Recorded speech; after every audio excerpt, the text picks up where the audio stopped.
Alors, une deuxième capsule vidéo pour vous parler de créativité cette fois. Je vais mettre un focus sur des notions un peu théoriques, des définitions et aborder la question des techniques de créativité. C'est parti.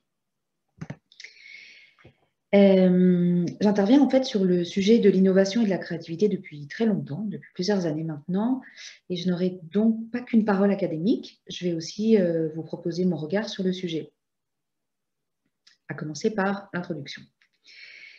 Nous sommes en 2021, tout va très vite, la révolution numérique, les enjeux environnementaux, les mutations du monde économique, maintenant la crise sanitaire, mais le monde s'est toujours réinventé. Au gré du progrès, au gré de l'évolution des civilisations, nous avons toujours su faire face aux grands changements, aux grands défis de l'histoire.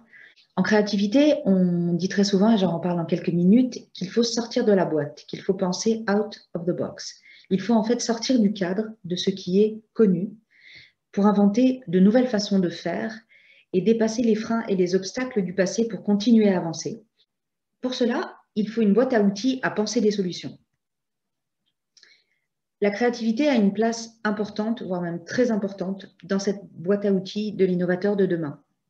Elle figure aussi dans le top 10 des compétences attendues par les entreprises dans un contexte de métier qui évolue. Ce sont les compétences que je vous présente à l'écran, où on retrouve des savoir-être autant que des savoirs. Donc dans les savoir-être, la créativité en tête de liste, mais également la communication, le travail d'équipe, la curiosité ou la prise de risque. C'est donc une compétence qui est très prisée des entreprises et des recruteurs, mais qui vous sera nécessaire dans l'ensemble de votre vie. Alors, de quoi s'agit-il? Penser out of the box. Il s'agit en fait de libérer la façon dont on pense du cadre de contraintes que nous nous imposons sans en avoir conscience. Il s'agit d'aller chercher des idées différentes, des idées nouvelles, inhabituelles, pour aller plus loin que les solutions qui ne parviennent pas à résoudre un problème posé. Il s'agit en fait de sortir de sa zone de confort et de prendre le risque de la créativité. Alors, reprenons dans l'ordre, pardon. Le cadre de contraintes et de croyances, de quoi parle-t-on? Je vais prendre deux exemples. Le premier exemple, il s'agit de la brique de lait. Personne ne remet en question comment on se sert de cet objet, et pourtant, nombreux sont ceux qui expriment de l'irritation lorsque la brique neuve est fraîchement ouverte. Ils se retrouvent à verser du lait à côté du verre. Eh bien parce que pour des raisons qui relèvent de lois physiques, on tient simplement la brique de la mauvaise façon. Il y a naturellement moins de turbulence lorsqu'il y a moins de pression qui s'applique sur le fluide qui sort par un trou de petite section. Le fait que nous n'ayons jamais appris à utiliser correctement cet objet raconte une histoire intéressante. En général, nous reproduisons ce que nous avons observé et nous faisons quelque chose sans vraiment savoir pourquoi. Nous sommes coincés dans une boîte, dans une box de pratiques machinales. Prendre conscience que ce n'est pas parce qu'on a toujours fait quelque chose de la même façon que c'est forcément la bonne façon. Autre exemple de notre système de croyance qui pourrait être résumé par la phrase « Ah ben non, on ne peut pas, c'est pas possible ». Depuis la canicule de 2003, qui a attiré l'attention sur les îlots de chaleur en ville et l'importance de préserver les arbres qui apportent naturellement de la fraîcheur en milieu urbain, une idée est admise dans notre box, dans notre boîte. Il faut préserver les arbres.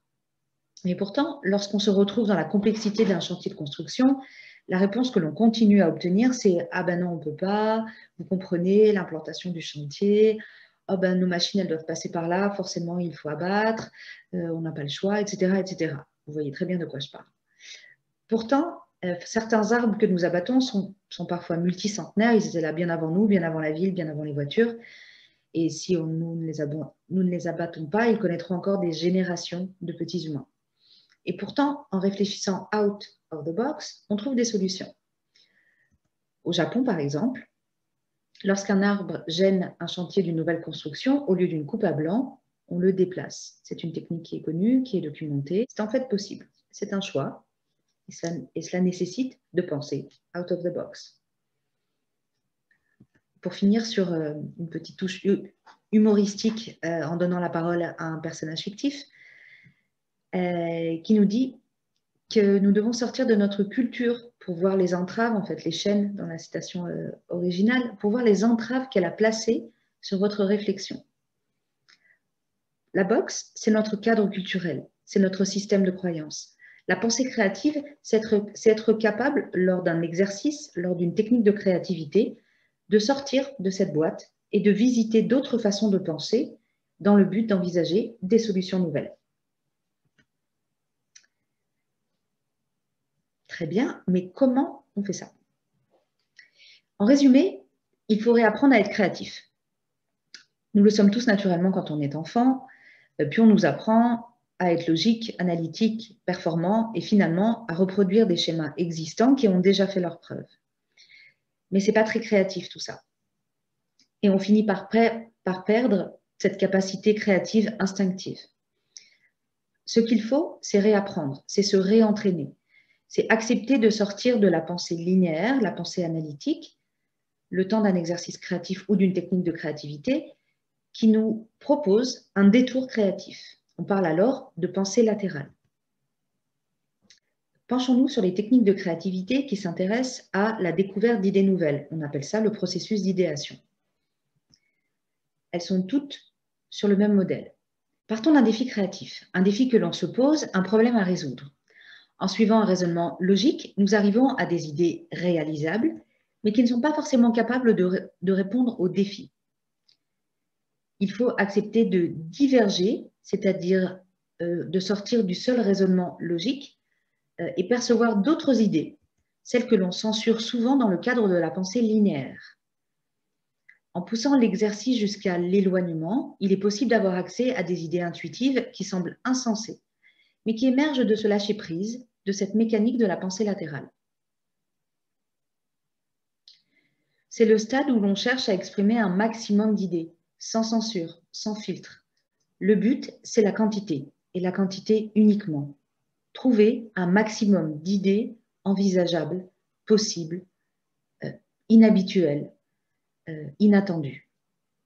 Le stade de la convergence est, lui, le stade où on va sélectionner parmi toutes ces idées nouvelles les idées réalisables. Prenons un exemple concret, le brainstorming. On aura l'occasion d'expérimenter le brainstorming ensemble pendant la Meek Week et je vous referai une courte vidéo qui vous redétaille des consignes précises juste après cette vidéo. Pour simplifier, nous retrouvons deux temps forts. Un temps où tout est possible, qui correspond à la divergence et l'émergence. L'objectif est, lors de ces deux phases, de viser la quantité d'idées, de ne pas se censurer, de proposer avec énergie toutes les idées qui vous passeront par la tête, d'écouter les propositions du groupe et de rebondir sur les idées que vous entendez. Les règles du jeu sont celles de la pensée latérale, c'est-à-dire de parler sans filtre, de sortir de votre boîte et de vos croyances et d'oser.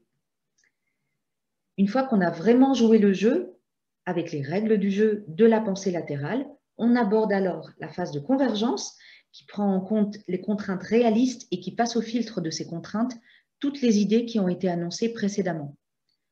3 phases, 2 temps, 2 modes de pensée très différents.